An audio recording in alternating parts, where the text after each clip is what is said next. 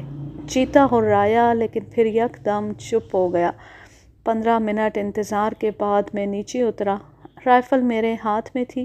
Torch کی تیز روشنی میں نے جھاڑیوں کو خوب دیکھا بھالا، مگر وہاں تازہ خون کے بڑے بڑے دھبوں کے سوا اور کچھ نہ تھا، اور خون کے یہ دھبے بھی آہستہ آہستہ بارش کے پانی سے صاف ہوتے جا رہے تھے۔ دوسرے روز میں دن چڑھے تک سوتا رہا، اور جب بیدار ہوا تو میرے جسم کا بند بند تھکن سے درد کر رہا تھا۔ میں سوچ رہا تھا کہ بڑا سخت جان نکلا۔ اگر وہ بچ گیا تو پہلے سے بھی زیادہ غضبناک ہو گیا ہوگا۔ اتنے میں بنگلے کے باہر ڈھول کے ساتھ ساتھ بہت سے آدمیوں کا شور و غل سنائی دیا۔ میں باہر نکلا تو اپنی آنکھوں پر یقین نہ آیا۔ 10-12 آدمی اچھلتے کودتے اور ڈھول بجاتے چلے آ رہے تھے، اور ان کے پیچھے 2 موٹے بانسوں پر 5 آدمیوں نے چیتے کی لاش اٹھا رکھی تھی۔ معلوم ہوا کہ چیتے کی لاش صبح کے وقت جنگل میں ندی کے کنارے پڑی ہوئی پائی گئی۔ اس کے پیٹ میں 2 گولیاں اور کندھے پر 1 گولی لگی تھی، اور اس طرح ستپورہ کا آدم خور چیتا جس نے 32 جانوں کو ہلاک کیا تھا اپنے انجام کو پہنچا۔ اس کہانی کا ماخذ ہے اردو ڈائجسٹ، جون سن 1963۔ اب میں لیتی ہوں آپ سے اجازت، جانے خوش رہیں، شاد و آباد رہیں، ہنستے مسکراتے رہیں۔ اللہ حافظ، اللہ نگہبان۔